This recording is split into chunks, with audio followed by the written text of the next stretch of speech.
अस्सलामुअलैकुम व्यूअर्स, मेरा नाम किरण है और आप देख रहे हैं खबर कदा। और आज हम लोग एक दफ़ा फिर अपने स्टूडियो से बाहर हैं और इसी तरह से जो एक series of discussions and interviews हम लोग स्टूडियो से बाहर निकल के कर सकते हैं वो चल रहे हैं। एंड टुडे वी हैव मालिक साहब विद अस। मालिक साहब मेरा नहीं ख्याल किसी तारुफ के मोहताज हैं या मुझे कोई बहुत लंबा सा इंट्रोडक्शन कराना पड़ेगा। He is a very senior journalist, predictions बहुत अच्छी देते हैं और बताते हैं कि आने वाले दिनों में क्या होने वाला है। And I was very surprised when once we sat down और हमने सिक्योरिटी और मिलिटेंसी रिलेटेड टॉपिक्स पे जब इनके साथ डिबेट की तो मैंने कहा सर मुझे नहीं पता था कि मतलब इतनी चीज़ें मैं आपसे भी सीख सकती हूँ और आपका इतना ज़्यादा इंटरेस्ट है इन चीज़ों में। So sir, thank you so much for taking up that time. Thank you for very kind words in the beginning. No. Exaggerated, लेकिन ठीक था. No, it's not exaggerated. Like I didn't know that sometimes you expect from the anchors and TV people. No, we are simple reporters. देखिए वो आपको पता नहीं होता कि what was the journey behind all of that. Anchor तो simply एक position, एक post है ना. It's either you're a reporter or you're not. मैं तो कहता हूँ जो reporters नहीं है मैं तो उनको frankly journalist नहीं मानता. So I am essentially reporter था, reporter हूँ, reporter रहूँगा. I'm very curious. How did you start your journey? Interesting. मेरे बाकी सारे normal थे घर वाले. Like मेरे सबसे बड़े भाई was a bureaucrat, very senior bureaucrat. फिर उससे जो छोटे थे वो captain थे PIA में. Third was a banker. तो मैं जब पढ़ के आया तो I wanted to be a journalist. मुझे ठरक था लिखाने का. You wanted to be a journalist? I wanted to be a journalist. I was by choice. My father was a businessman. ज़बरदस्त किस्म का उनका माशाल्लाह business everything.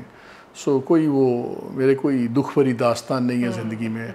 Rags to riches नहीं. I had a spoiled life, spoiled childhood, spoiled everything. जो material blessings होती हैं दूसरी होती हैं अल्लाह का शुक्र था. So my father couldn't get it कि एनु क्यों है. And in fact जब मैंने journalism शुरू किया for a year he didn't talk to me. कि भूखा मरेगा क्या करेगा और वाकई 80s was not like उसमें नहीं था. I used to do stock के अंदर मैं इन्वेस्टमेंट्स वगैरह करता था उस ज़माने में to pay my expenses. लिखने का मुझे शौक था. I used to write ad campaigns वगैरह. So I've done ad campaigns also. In one part of my life I was also the creative director of a very big news अपनी advertising agency also. So मेरे ये 2-3 careers चलते रहे थे. So it was by choice. कोई मजबूरी नहीं थी. So but then अल्लाह का शुक्र है. I'm very happy. My passion became my. From where you started from the organization? पहली जो हमने की थी तब Nation. We were the team जब Nation निकला है. So I joined them. Then we were the team that took out Frontier Post. और उसके बाद फिर Dawn, Muslim. I was editor Muslim. फिर I was assistant editor News. तो फिर वो चलता रहा. But you were based in Lahore. I moved to Islamabad in 92. Because 92 में आप लोग तो पैदा भी नहीं हुए थे. I was born in 92. So 92 में we realized कि जो ख़बर का फ्रंट पेज है ना अखबारों का वो इस्लामाबाद मूव कर गया. उससे पहले ख़बर बनती थी लाहौर में. Lahore was a center of power. फिर center of power became Islamabad. So I thought this is the time to move to Islamabad. जहाँ ख़बर है वहीं जाना.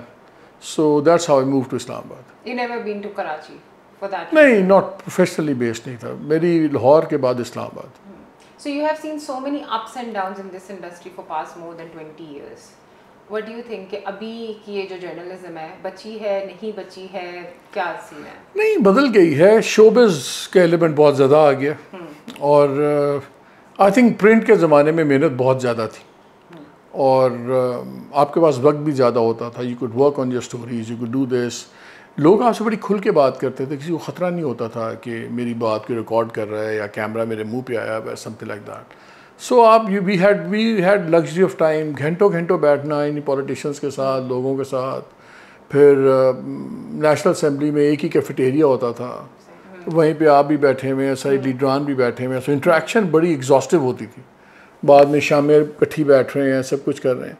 So you new the person और मतलब आपको पता होता था अच्छा यार ये वाला पॉलिटिशियन अगर करते करते ऐसे 2 बार ही करता है तो ये गप मार रहा है. आपको आते तक पता लग जाती थी. अब तो वो है ना एकदम फास्ट फूड जर्नलिज्म है ना.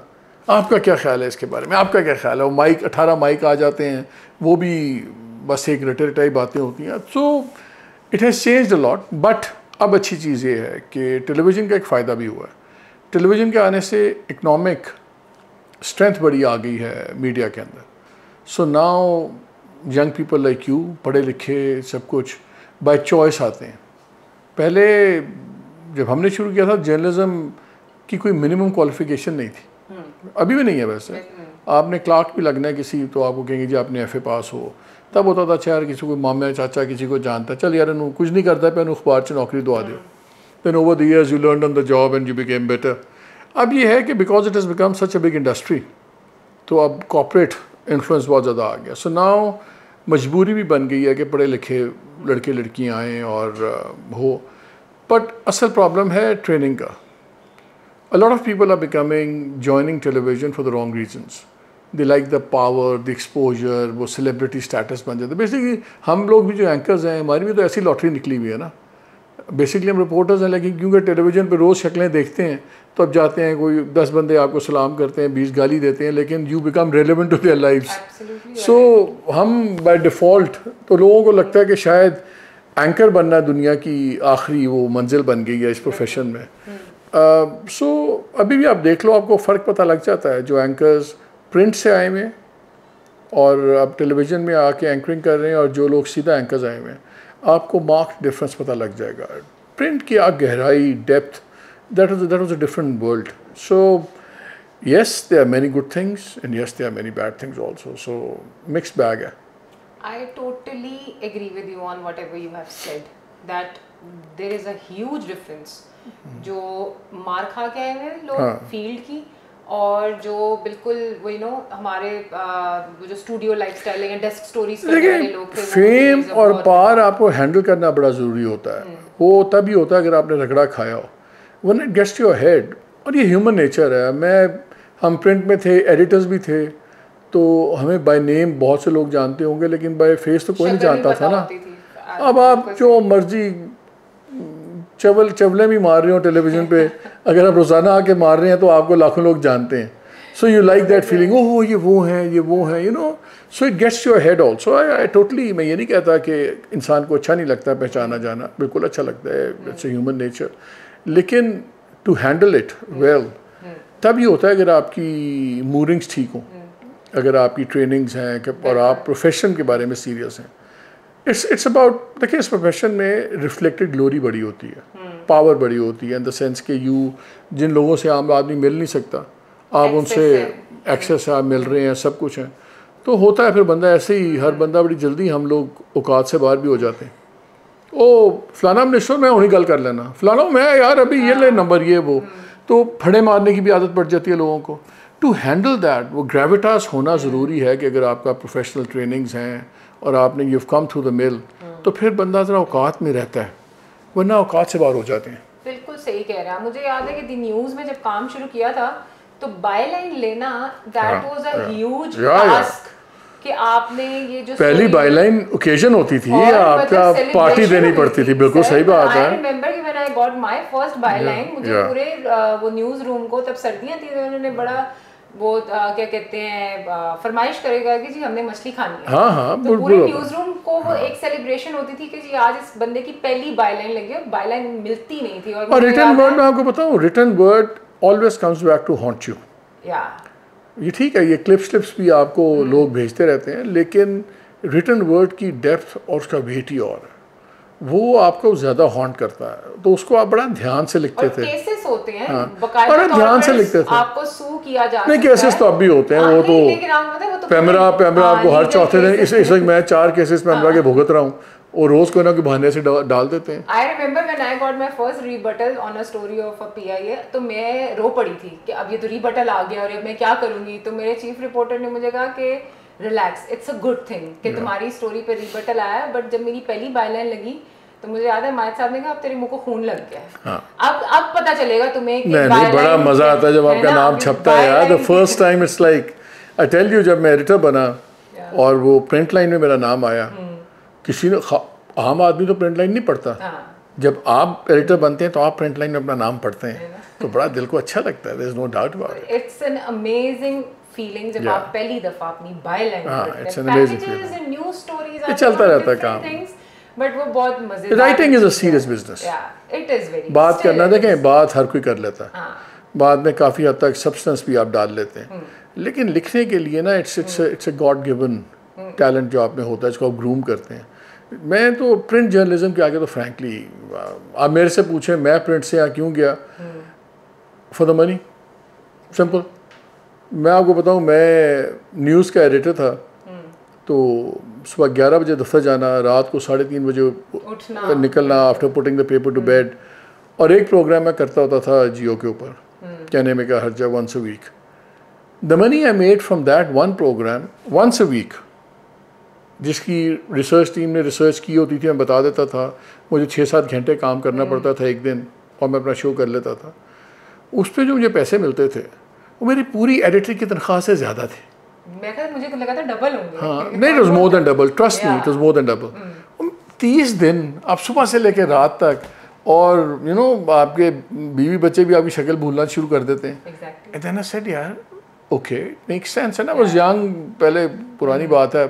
So suddenly the money was very good also. मैं कहा फिर ज़्यादा टाइम इधर दें।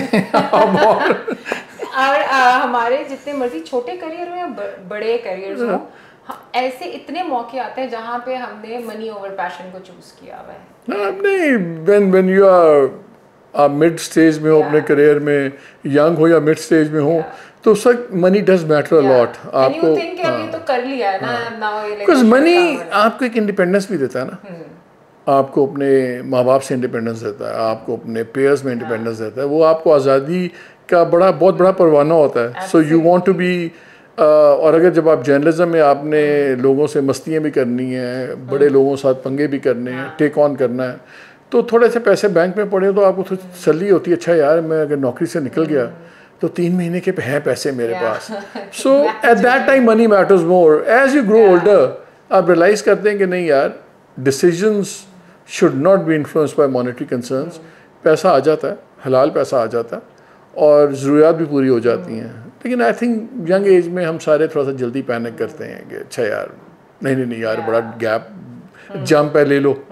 And sometimes, most of the times, you make wrong decisions. But it's okay. It's part of life, and you learn from those mistakes.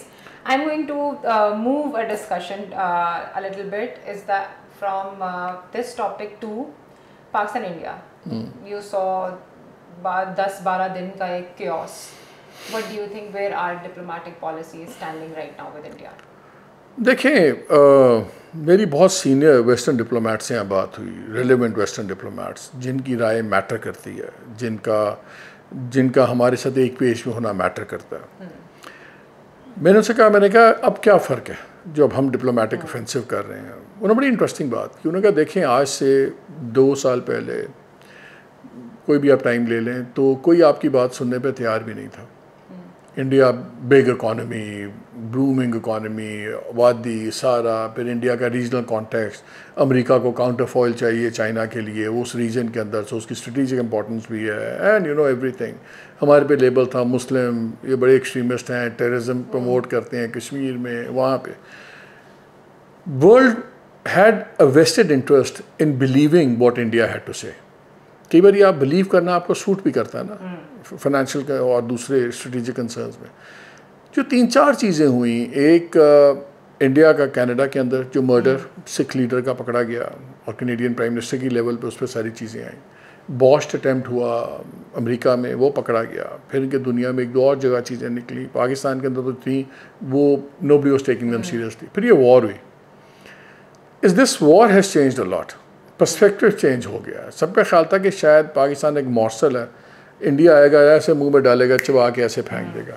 Suddenly they realise कि यार हम तो इसको तैयार कर रहे थे चाइना के ख़िलाफ़, तो ये तो मोहल्ले के बदमाश 2 थे, उसके चाइना उसके ख़िलाफ़ हम इसको खड़ा कर रहे हैं, ये तो मोहल्ले के बच्चे ने आके मैं थप्पड़ मार के उसको जलील कर दिया। So a lot of things have changed. मैं वो वेस्टर्न डिप्लोमेट्स की बात कर रहा था, उन्होंने बड़ी इंटरेस्टिंग बात की। उनका देखें, पहली दफ़ा आपके लिए दरवाज़ा थोड़ा सा खुला है। The exact words were, the door has been left slightly open, a little ajar. इसके वर्ड्स थे डिप्लोमेट के। और now it's for you कि आप इसमें घुसें, और अब हम दुनिया आपकी बात सुनने पे तैयार है। पहले तो तैयार ही नहीं थी ना, डिसमिसिव था। लेकिन उन्होंने कहा 2 चीज़ें आपको ख्याल रखनी होगी। पाकिस्तान जब भी डिप्लोमेटिक ऑफेंसिव पे जाता है, ये 2-3 महीने फुर्तियाँ दिखाता है, फिर बैठ जाता है। उन्होंने कहा आपको परसिस्टेंस चाहिए। दूसरा उन्होंने कहा जो हमारी एम्बेसी लेवल पे हम चीज़ें भेजते हैं, सब कुछ होते हैं, वो हकीकत होती है और हम ग्राउंड रियलिटी बताते हैं, लेकिन जो पॉलिसी मेकिंग लेवल्स होती है हमारे कैपिटल्स की और हमारी एम्बेसी की, इसमें टाइम लैग 1.5-2 से 3 साल तक का टाइम लैग होता है। पॉलिसीज़ ऐसे चेंज नहीं होती। सो साल 1.5 साल मिनिमम आपको लगता है लार्जर पॉलिसी चेंजेस में, तो आपको साल 1.5 साल टक्करें मारनी है। और अब आप अगर कर रहे हैं तो आपको ये बड़ा ज़रूरी है, ये ना हो कि आप लोग वही पुरानी बातें लेके चले जाएं, सोशल मीडिया की चीज़ें डाल लें अपनी ब्रीफिंग्स में। उन्होंने कहा आपको बड़ी सॉलिड इंटेलिजेंस ब्रीफ्स देनी पड़ेंगी, एविडेंस बेस्ड। उन्होंने कहा now for the first time the world is ready to listen to you, so इस अपॉर्चुनिटी को ज़ाया मत कीजिएगा। एक तो एविडेंस बेस्ड थे, दबा के भेजें उसमें, और ताकि आपका केस टेक्निकली भी बड़ा स्ट्रॉन्ग हो। अनफॉर्चुनेटली मेरी 1-2 लोगों से बात हुई है जो हमारे पहले डेलीगेशन में जा रहे हैं, और मैं आपसे न्यूज़ शेयर कर रहा हूँ। In fact I talk to somebody just today, मैंने कहा तुम्हारे पास अभी तक इंटेलिजेंस लेवल के डोसियर्स कितने अच्छे आए हैं, उनका अभी तक नहीं आए। एंड आई सेड यार आप में से 1-2 लोग वाशिंगटन पहुँच गए हुए हैं, बाकी भी आ रहे हैं। उनका we are working on it, हम कह भी रहे हैं, लेकिन ऑफ द रिकॉर्ड वो कह रहे थे कि हमें अभी तक वो लेवल ऑफ इंटेलिजेंस डोसियर्स नहीं मिले जो हमारे पास होने चाहिए। And I think this is a very very risky thing that we are doing. अगर हमें एक मौका मिल, कई बार आपको एक शॉट मिलता है, ये आपको एक गोल्डन शॉट मिला हुआ है। देखें इंडिया की इकॉनमी कितनी है, 4.1 ट्रिलियन की है, आप 365 बिलियन डॉलर्स के हैं, आप 25 करोड़ का मुल्क हैं, वो 1.4 बिलियन का है। उनकी रिजर्व्स तकरीबन 680 बिलियन डॉलर्स के हैं, आपके टोटल 15-16 बिलियन के हैं। they are investing billions into US economy, other economies and all that. हम 6-6 बिलियन के लिए IMF के लिए चाह रहे हैं। हमारे पास ये चीज़ ऐसे नहीं रहनी। हमें एक मोमेंट्री एक स्पाइक आई है, हमें एक मौका मिला। आई होप कि they don't squander it, I hope ये ज़ाया ना करें और टेकन फॉर ग्रांटेड ना लें। ठीक है, यहाँ तकरीरें होती रहेंगी, but the world is a very serious place. हमें एक ओपनिंग मिली है, सो आई थिंक वी होप कि ये बड़ा हेविली इसको एक्सप्लॉइट करें, यूज़ करें, वरना ये जो दरवाजे थोड़े से खुलते हैं ना, बंद होते भी ज़्यादा देर नहीं लगती। बिल्कुल, और कितने परमानेंट बंद होते हैं ये भी नहीं फिर आप एक्सपेक्ट नहीं कर सकते, बिकॉज अगेंस्ट ऑल ऑड्स आप लड़ रहे हैं। ये तो अगर हम खुदा न खास्ता हमारे 6 जहाज गिरे होते तो कोई सीज फायर नहीं होना था। वो तो अमेरिकन भी आगे बचाने के लिए, यार हम तो बदमाश तैयार कर रहे थे, ये तो लंबा डाल दिया महल्ले के बच्चे ने। सो अगर खुदा न खास्ता that thing would be different, तो इस वक्त हम बाकी सब चीज़ें डिफरेंट होनी थी। सो हमें एक शॉट मिला है, वी होप के we make it count. Internally, you think there was a section of the population who was not happy with state inside our own country. You think after this Pakistan-India situation and conflict, the masses have gained or that trust back on the state, or state managed to take that trust back? देखो, let's talk very bluntly. जब हम कहते हैं establishment state, हम फौज की बात कर रहे होते हैं। फौज का बड़ा सीरियस इमेज प्रॉब्लम था इस वॉर से पहले। क्लियर डिवाइड थी, पोलराइजेशन सबको पता है। इमरान खान और उनकी पीटीआई, उन्होंने इनको बैकफुट पे रखा हुआ था, मुस्लिम लीग को, पीपीपी को, सब कुछ अभी भी हैं।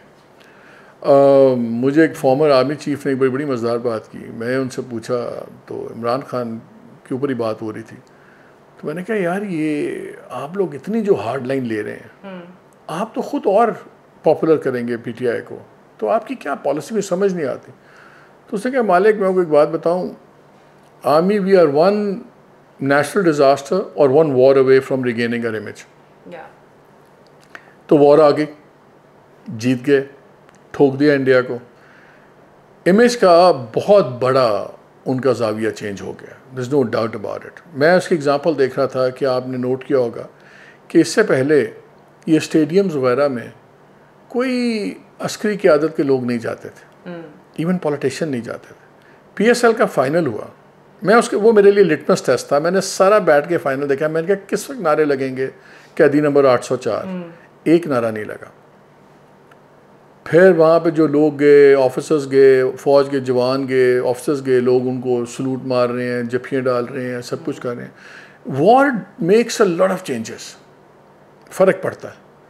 और फ़ौज को जो बहुत बड़ा कंसर्न था कि बिल्कुल जी लोग हमारे बिल्कुल खून के ख़िलाफ़ प्यासे हुए हैं और बहुत ज़्यादा हुआ है, उसमें बहुत ज़्यादा फ़र्क पड़ा। ये नहीं होता कि एलिमिनेट हो गया, लेकिन पॉलिटिक्स में भी और ज़िंदगी में भी इंक्रीमेंटल चेंजेस ही होती हैं। आप बदनाम भी किस्तों में होते हैं, आपका इमेज भी किस्तों में ठीक होता है। आपने देखना होता है ट्रांजेक्ट्री किधर जा रही है। ट्रांजेक्ट्री फेवर कर रही है इंस्टीट्यूशंस को, क्योंकि अभी आपकी वॉर ख़त्म नहीं हुई, सीज फायर चल रहा।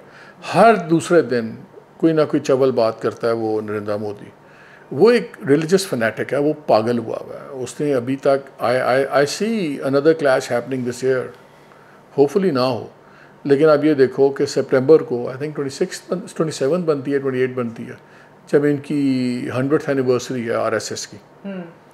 उसके अंदर सोचा हुआ था कि मैं एक युद्ध करूंगा, जीतूंगा, मैं आरएसएस को तोहफा दूंगा और सारा ड्रामा करूंगा। फिर बिहार के इलेक्शन अक्टूबर एंड नवंबर में वो आ जाने हैं, जिसके लिए सारे कहते हैं कि जी ये जब पहले इलेक्शंस थे तो पुलवामा हो गया, अब इलेक्शंस हुए तो पहलगाम हो गया। वो पैटर्न बड़े सामने है। So we have a mad man over there जो बाज नहीं आएगा, बिकॉज वो पॉलिटिकल हिस्ट्री में अपनी जगह नहीं चाहता। वो हिंदुत्व की हिस्ट्री का फुटनोट बनना चाहता है। वो चाहता है, वो हो गया अमित शाह हो गया, अजीत डोवल टाइप लोग, राजनाथ जो डिफेंस मिनिस्टर है, ये चाहते हैं कि कल को जब तारीख लिखी जाए तो लोग के ये थे वो लोग जिन्होंने एक हिंदू राष्ट्र बनाया, अखंड भारत और हिंदू राष्ट्र, the great Hindu nation and all that. So for him being a prime minister is not an end, it's a means to an end. वो ये नहीं चाहता मोदी के मुझे इस तरह याद किया जाए कि ये 3 बारी वज़ीर आज़म था, 13 साल रहा या 16 साल रहा। वो एक ही चीज़ चाहता है कि इस तरह मुझे याद किया जाए कि मेरे से बड़ा हिंदुत्व का या हिंदू राष्ट्र कोई नहीं था। So is a mad man. Hitler was a mad man, दुनिया में वर्ल्ड वॉर करा दी। सो ये नहीं हो सकता कि इतनी कोई चंबे की बात नहीं है कि एक और पागल आदमी आके ना करे। और जब आपके पास फंड्स भी हों, फाइनेंसेस भी हों, इंडिया ठीक है, लोग गरीब हैं, टेक्निकली वो भी एक इमर्जिंग इकॉनमी है टेक्निकली, लेकिन they have billions to spend. और मजहबी जुनूनियत और रियासती पावर, ये कॉम्बो होता बड़ा ख़तरनाक है। And he has nothing to lose. उसके पास क्या है, वो तो एक जंग हार गया, उसके पास अगर मैं उसकी जगह बैठा हूँगा, मैं किस तरह सोचूंगा कि हो सकता है अगली मैच जीत जाऊँ, मेरा डैमेज हो जाए और मैं अपनी कुछ चीज़ें भी कर लूँ, और एक और हार गया तो ठीक है, मैं एक और कर दूँगा। आप उसको रैशनली नहीं कर सकते। सो आई थिंक इसका अभी डोमेस्टिक पॉलिटिक्स से मैं इस तरह लिंक जोड़ता हूँ कि अभी ये war factor is in play, और जब तक ये इन प्ले होगा, पीटीआई को और दूसरी पॉलिटिकल पार्टीज जो गवर्नमेंट और रियासत के ख़िलाफ़ हैं, जिन रियासती लेट्स से इंस्टीट्यूशन के ख़िलाफ़ हैं, पॉलिटिकल इंटरफेरेंस के, उनको बड़ा सोच समझ के आगे चलना होगा। खाली ये वो अभी वक्त नहीं है कि आपने स्ट्राइक कॉल दे दी तो करोड़ों लोग सड़कों पे आ जाएंगे। अभी हम एक बड़ा इवॉल्विंग फेज़ में हैं। So I think these are very tricky and difficult times for the opposition. In all of this, ये जो कॉल्स आ रही हैं कि हमें बताएं, हम बैठते हैं, आप बताएं क्या चाहिए आपको हमसे, हम आपको देंगे, यू थिंक कि उधर से भी मामला थोड़े से टिल्ट हो रहे हैं? What will be the future? Confusion है। देखें, मैं एक दो और जर्नलिस्ट हैं, मैं पहले दिन से जब से चीज़ चल रही है, मेरी इन्फॉर्मेशन थी कोई बात नहीं हो रही। और मैं टेलीविज़न में अपने शोज़ में कहता था, लोग कहते थे यार सारे कह रहे हैं तो अब 2 बंदे मिले ने, 3 बंदे मिले ने, तो मैं कह यार 10 दो, फिर कौन मिले, 10 दो। हमें तो पता था कौन मिल रहा है कौन नहीं मिलते तो बेच पड़े लोग मिलते रहते हैं। बात होती है कि एक फ्रेम ऑफ माइंड क्या है। देखें, यहाँ अनफॉर्चुनेटली बहुत चीज़ें पर्सनलाइज हो गई।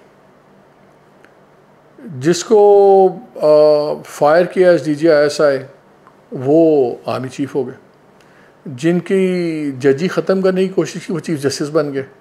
सो डबल वैमी होगी इमरान खान के साथ। शुरू में you can't wish something worse, फिर वो हो गया।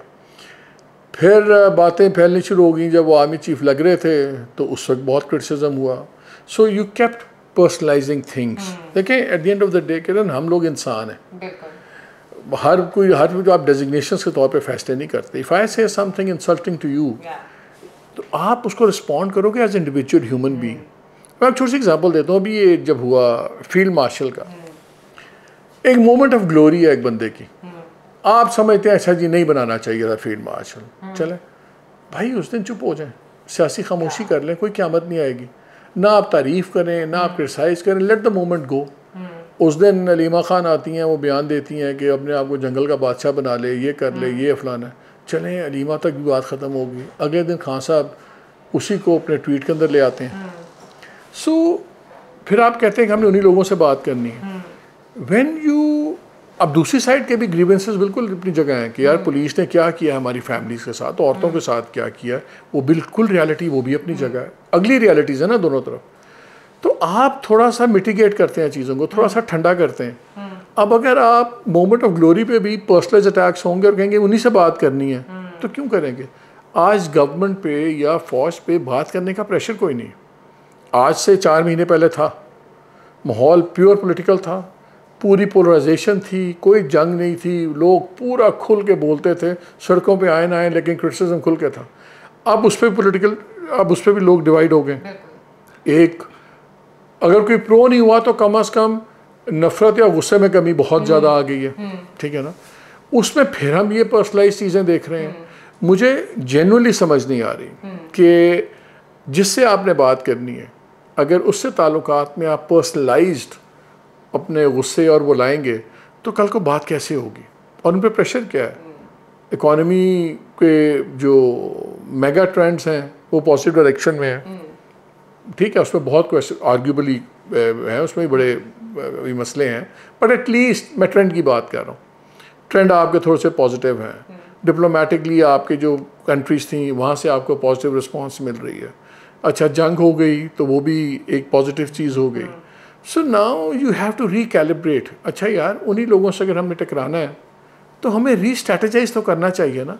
अगर 3 महीने पहले वाली ही स्ट्रैटेजी लेनी है कि मैंने दीवार पे तलवार लेके चढ़नी है, भाई दीवार की हैयत बदल गई है।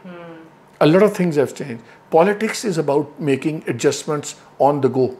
Rapidly. हाँ, यहाँ पे वो एक ही चीज़ चल रही है और आप रोज़ खबरें सुनते हैं, कभी कोई कमेटी से निकाला जा रहा है, कोई कमेटी चेंज हो रही है, कोई एक आगे कहता है नहीं वो आलिया हमजा है, दूसरा कहता है नहीं आलिया हमजा सदर नहीं है। केपी के अंदर आप अगर हटाते हैं प्रेसिडेंसी से गंडापुर को, तो उसके आर्च एनिमी जो है जुनेद अकबर, उसको लगा देते हैं। अब वहाँ से बात हो रही, तहरीक शुरू होनी है, वो कहता है जी वो निकाले, वो कहता है वो निकाले। So there so much confusion. मेरा ख्याल है सारा कन्फ्यूजन है बिकॉज इमरान खान अंदर है। उनकी पहली प्रायोरिटी होनी चाहिए बाहर आना।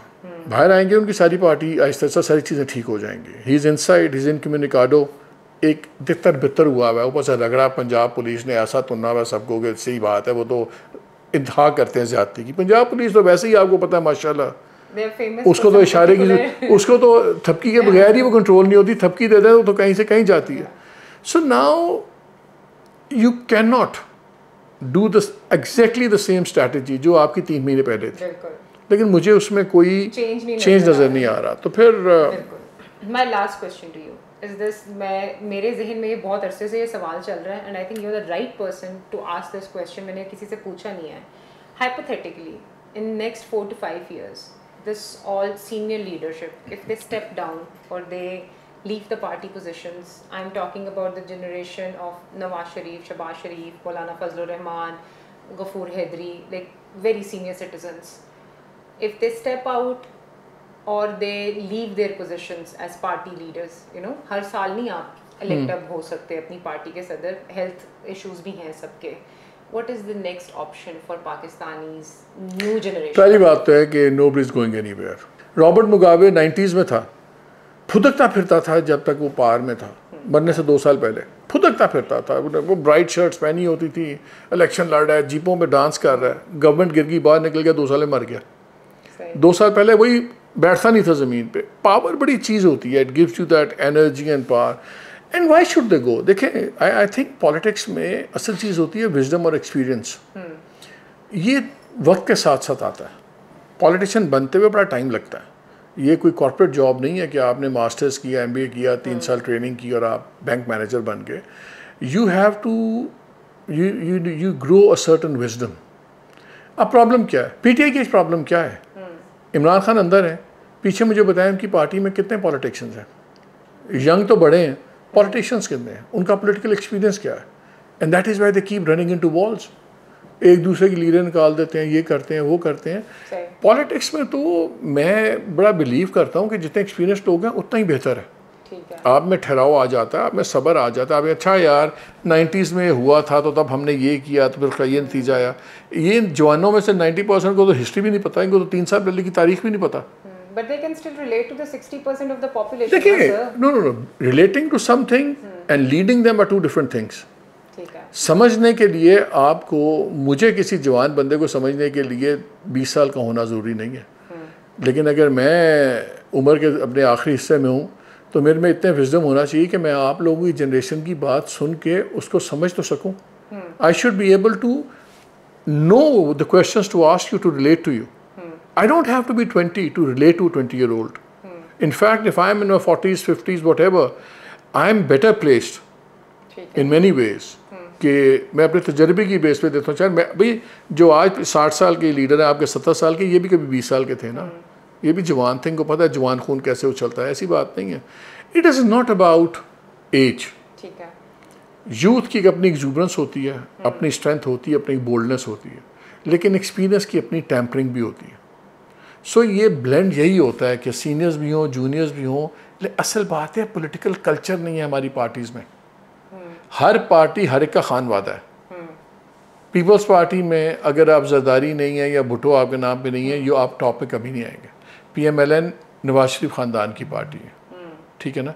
JUI वो मौलाना फजल रहमान की पार्टी है। Even progressive party like ANP वो भी वली खान की ना, वो वली सरनेम के साथ आप चलते हैं। वली खान, फिर असफंदियार, अब एमल वली, वहाँ कौन सी डेमोक्रेसी है? हमारे मुल्क में डेमोक्रेसी इसलिए नहीं है क्योंकि हमारी पॉलिटिकल पार्टीज़ में डेमोक्रेसी नहीं है। ये सारे खानवादे हैं, और अगर ख़ानदान का सरबराह आप मार देंगी ना तो पूरा ख़ानदान तबाह हो जाएगा। ये तो पार्टीज 40 लिए रही हैं कि बड़े ऊपर बैठे हुए।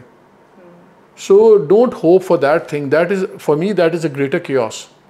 चले आज JUI से मौलाना फजल रहमान चले जाएं, कौन लीड करेगा JUI को? This is my question. If they are not there, तो then what? आयरनी इस मुल्क की ये है कि जो पार्टी जिसका ईथॉस डेमोक्रेटिक नहीं है, वो सबसे बड़ी डेमोक्रेटिक पार्टी है, वो जमात इस्लामी। वहाँ अमीर उनका सिलेक्ट होता है, सब कुछ होता है। जो जमहूरियत के खिलाफ रहे हैं सारी ज़िंदगी, जिनकी तारीख, जो अपने आप को दावा भी नहीं करते कि हम एक डेमोक्रेटिक पार्टी है, वो कहते हैं जी हमें एक इस्लामी मजहबी पोलिटिकल पार्टी, उनमें डेमोक्रेसी है। और जो पार्टीज़ कहती हैं हम डेमोक्रेटिक पार्टीज़ हैं, उनमें कहीं डेमोक्रेसी नहीं है। आप मुझे बता दें कि आपको नहीं पता कि अगर शहबाज शरीफ नहीं हटते तो अगला प्राइम मिनिस्टर का कैंडिडेट कौन होगा? मरियम नवाज़ होंगी। आज अगर बिलावल अगला कैंडिडेट नहीं है तो आपको पता आसफा होंगी। Same goes with any other party. Imran Khan की पार्टी में आप कह सकते हैं, लेकिन अगर इमरान खान नहीं पॉलिटिक्स छोड़ दें, नहीं तो वहाँ पार्टी नहीं होगी। पार्टी नहीं है वहाँ पे। वो एक अपना कल्ट है। सो अगर आप जो कह रही हैं हट जाएं, और भाई फिर तो ऐसा खौफनाक केओस होगा कि you wouldn't know what to do with it. So you don't think in next 4-5 years maybe we'll not know what to do with it? नहीं ऐसे चलेगा, अभी कुछ नहीं होगा, ऐसे चलता रहेगा। सारे प्रेडिक्टेबल हैं। देखना सिर्फ ये होगा कि अगर ये गवर्नमेंट चल जाती है 5 साल, तो जब अगली टर्म के इलेक्शन होंगे, क्या उसमें शहबाज साहब साइड स्टेप करेंगे? मरियम के लिए नहीं। मेरा ख्याल है वो डिपेंड करेगा कि नवाज शरीफ साहब की सेहत कैसी है, वो कितने एक्टिव हैं, कितना वो अभी तक वो कर सकते हैं। तो वहाँ पे भी विद इन फैमिली चेंज है। ओल्डर जंगर की बात नहीं, विद इन फैमिली है। बिकॉज नवाज शरीफ साहब ने अपना बेतौं पास कर दिया मरियम को। She is the chosen successor, she is the parties leader now, इसमें कोई शक नहीं है। अब वो ट्रांजिशन कब होती है, किन हालात में होती है, वो तो वक्त बताएगा।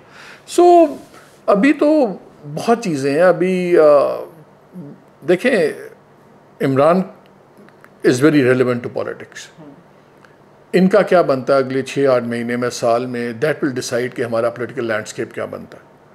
जो इस वक्त हालात हैं, तो अगर कागज़ों पे देखें और प्योरली आप उसका एक रियलिटी हम लोग एनालिसिस करें ऑन ग्राउंड रियलिटीज़, तो अभी तो बहुत कठिन वक्त है।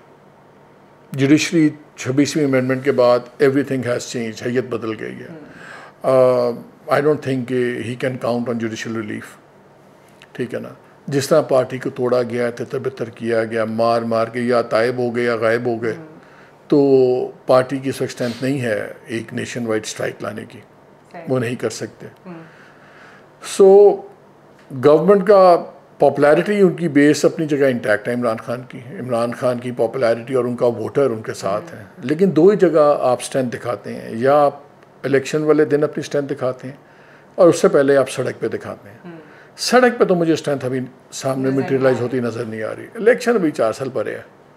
So what happens in the interim, let's see, अभी there are too many variables. Thank you so much Malik साहब फॉर गिविंग अस टाइम। और मेरा ख्याल है कई ऐसी चीज़ें हैं जो आपसे पहले शायद किसी ने आपसे पूछी नहीं या आपने बताई नहीं, वो भी आपने बता दी हैं। तो thank you so much for making us understand ये जो पॉलिटिकल इंस्टेबिलिटीज़ हैं या उनका हमारी फॉरेन पॉलिसीज़ पे क्या असर पड़ता है। I think that is very clear internal और एक्सटर्नल। देखिए, मैं एक चीज़ इसमें ऐड करना चाहूँगा, ये जो बात रोज़ होती है ना, डील डील होगी नहीं होगी जी, वो नहीं करेंगे।